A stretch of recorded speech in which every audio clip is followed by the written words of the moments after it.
Peter Gabrinsky, back again. What I'm going to be going through next is going to be the importance of phones. So when we talk about phones, what most people don't realize is this is where the entire presentation starts, right? So when I'm calling a client, the rapport I'm building on the phone is going to make or break how well that presentation goes. Here's what I mean. Most people think, okay, listen, the phone call is the phone call. No big deal, we'll build rapport when we get onto Zoom. That's a very big mistake because it's going to be the difference of Joe getting on Zoom, arms open, wanting to talk to you, versus Joe, arms crossed, what's this all about? It's an uphill battle if we have arms crossed, Joe, right? So what you want to do is when we're on the phones, the importance is take it seriously and be listening. When you're listening to the client, there's specific things that come up in rapport that guess what? I'm going to write down and I'm going to put it into my impact notes. That way, when I'm going to meet with them, I'm going to scan my impact notes and say, okay, so Joe, I heard a dog in the background. They said they're taking their kids to soccer practice. Things like that. Okay, because when you have those specific points of rapport to start with, that shows you're actually listening, you actually care, right? You actually want to listen and learn from them. So it starts on the phones. Again, so bringing up those specific things that you learn about as you're going through the script. Now, when you talk about setting the tone for the presentation, I always want to make sure that my craft, my phones, is one of the strongest pieces.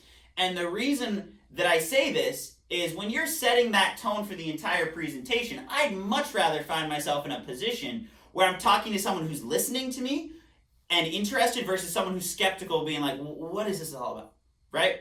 So when it comes to practice, even though I've been with the company a little over 7 years, I still practice my phones. And a few points of emphasis on phone practice. It's kind of like anything.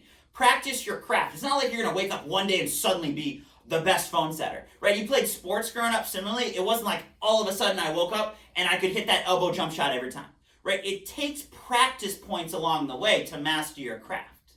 So a couple of tips of when you're first working on the phones. Number one is read your scripts out loud.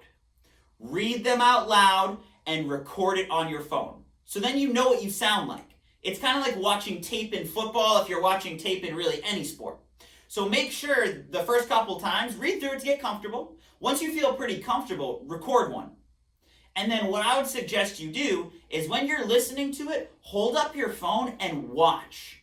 See how there's peaks and valleys of your voice tone, right? If it's basically flatline, not only is it going to sound bad, you know you're being monotone. So practice it until you're seeing peaks, valleys, because that's going to keep their attention, right? The second part about practicing is you got to understand when you're smiling, you sound better, okay? You can trick yourself into this, listening to this by yourself, or you can do it in the mirror. Like if you look at yourself in the mirror and you're deadpan talking, it sounds like I'm yelling at this volume. But if I start smiling at this volume, it sounds like, oh, okay, they sound nice, they're just loud. So what I would do is I would practice in the mirror what you look like smiling, because you're going to hear a very big difference. Now, the reason why I consistently practice phones over and over is simple. You want to get a consistent process to lead to consistent results.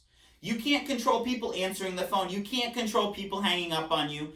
But what you can control is that person that does answer the phone, you're going to give them the same consistent script that you're excited that they can build off of for energy.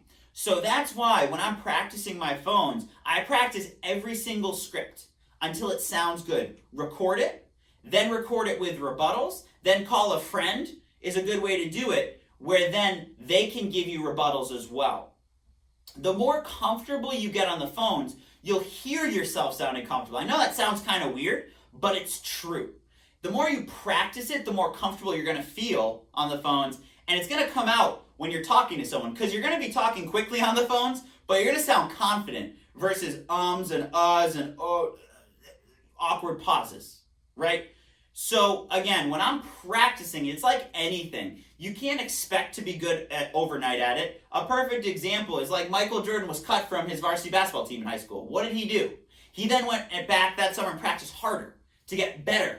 and better to the point of he's the GOAT, right? So it's same thing here. You see the greats in the field with a lot of appointment counts. And this will lead into further chapters, but the appointment counts are going to come from being good on the phones.